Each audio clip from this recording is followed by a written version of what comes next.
সুধী দর্শক মণ্ডলী, insurance news বিডির আজকের আয়োজনে আপনাদের স্বাগত। আমাদের আজকের আলোচ্য বিষয় হচ্ছে বীমা পলিসি গ্রহণে গ্রাহক সচেতনতা।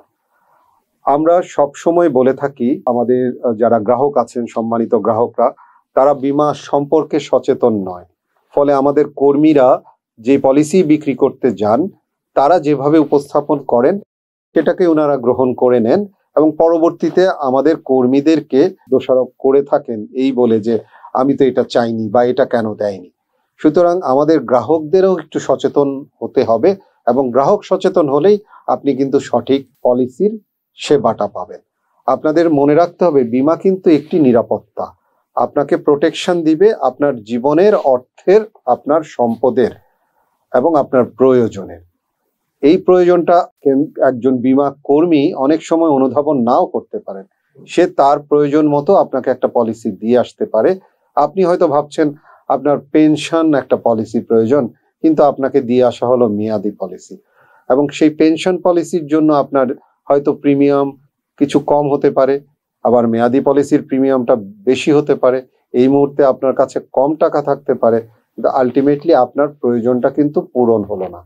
তো একজন গ্রাহক যখন একটা পলিসি করবেন, আপনাকে একটু সময় দিতে হবে যে আপনার মূল প্রয়োজনটা কিসে। আপনি কি শিক্ষা বীমা নিবেন, পেনশন বীমা নিবেন, স্বাস্থ্য বীমা নিবেন, নাকি অন্য কোনো বীমা নিবেন? আপনার কাছে কি এককালীন টাকা আছে, নাকি আপনি ক্ষুদ্র সঞ্চয়ের মাধ্যমে আপনার এই প্রোটেকশনটা এনশিওর করতে চান? কিন্তু একটা জিনিস সবসময় আপনাদের মাথায় রাখতে হবে, আপনি বীমাতে প্রিমিয়াম জমা দেওয়া শুরু থেকে শেষ দিন পর্যন্ত পলিসিটা বন্ধ করা যাবে না, পলিসিটা বন্ধ করতে চাইবেন না, এবং সেইটুকুন সঞ্চয় দিয়েই আপনি পলিসির প্রিমিয়াম দিবেন যেইটুকুন সঞ্চয় আগামী 5-7 বছর আপনার নিয়মিত করতে পারবেন।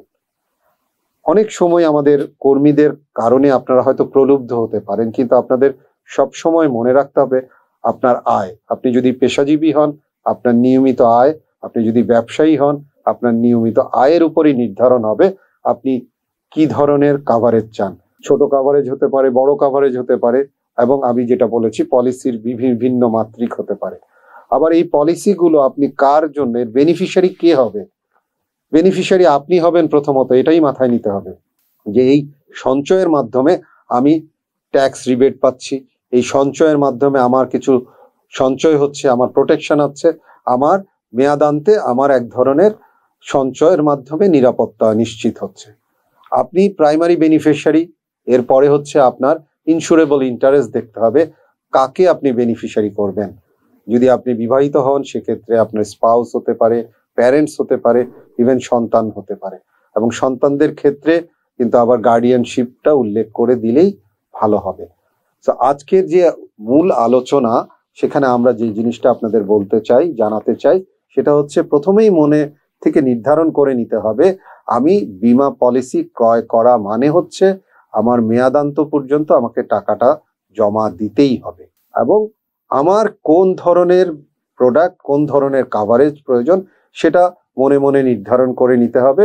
এবং সেটাই যদি আপনি আমাদের বীমা কর্মী, যিনি আপনাকে আমার এই পলিসি বিক্রয় করতে গেছে, তাকে সঠিকভাবে উপস্থাপন করতে পারেন, সে কিন্তু আপনাকে চমৎকার কিছু পলিসির মাধ্যমে আপনাকে প্রোটেকশন এনশিওর করতে পারবে।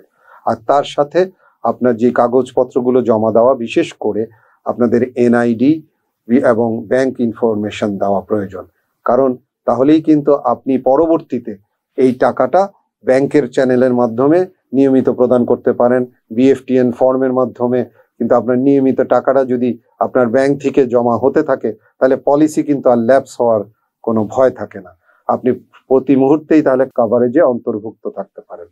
তাহলে একজন গ্রাহক যদি শুরু থেকে এই পরিকল্পনাটা নিয়ে থাকেন, তাহলে কিন্তু আপনি সব সময় বীমার প্রোটেকশনে থাকবেন, এবং কোম্পানিগুলো তখন আপনাকে ভালো সেবা দেওয়ার মাধ্যমে, ভালো রিটার্ন দেওয়ার মাধ্যমে এবং দ্রুততম সময়ে আপনার যেই মেয়াদান্তে টাকাটা ফেরত দেওয়ার সর্বোত্তম চেষ্টা করবে। আপনাদের সহযোগিতার মাধ্যমেই আপনারা প্রোটেক্টেড হবেন, এবং বীমা কোম্পানিগুলো আপনাকে আরো বেশি ভালো সেবা দেওয়ার মাধ্যমে বীমা একটা পরিবেশ তৈরি করবে, যার মাধ্যমে আপনি, আপনার পরিবার এবং আমাদের এই দেশটা নিরাপত্তা বলয়ে চলে আসবে। তো আজকে এই পর্যন্তই, ধন্যবাদ।